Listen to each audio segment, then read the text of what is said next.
এই পৃথিবীতে আমাদের সবচেয়ে আপনজন হলো মা বাবা। তাদের চেয়ে আপনজন আর কেউ নেই। আমাদের উচিত তাদের সাথে সুন্দর আচরণ করা, তাদের সাথে সুন্দর ব্যবহার করা।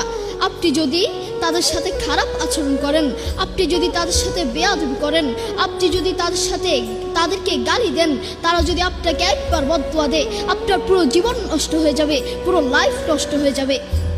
সূরা বনী ইসরাঈলের 23 নম্বর আয়াতে আল্লাহ সুবহানাহু ওয়া তাআলা বলেন, ফালা তাকুল লাহুমা উফফি ওয়া লা তানহারহুমা।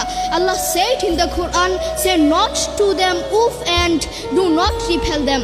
তোমরা তোমাদের মা বাবার সাথে উফ কথাটিও বলো না এবং তাদের সাথে খারাপ আচরণ করো না। বন্ধু তোমাকে বলছি যুবক ভাইরা মনোযোগ দিয়ে শুনবেন। আপনার মাকে যখন পাশের বাড়ি থেকে কোনো খাবার দেওয়া হয়, সেই মা আপনাকে ছাড়া খায় না।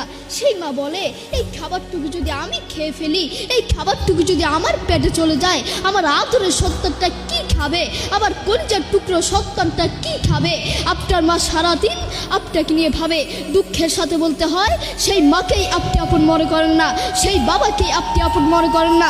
আপনি আপনার বন্ধুকে আপন মনে করেন, আপনি আপনার প্রতিবেশীকে আপন মনে করেন, আপনি আপনার শ্বশুর শাশুড়িকে আপন মনে করেন। আপনার যদি একদিন ডায়রিয়া হয়, একদিন রোগ হয়, একদিন বড় কোনো ক্যান্সার হয়, ওই বন্ধু আপনার কাছে আসবে না, ওই প্রতিবেশী আপনার কাছে আসবে না, কিন্তু আপনার কাছে আপনার মা এবং বাবা আসবে।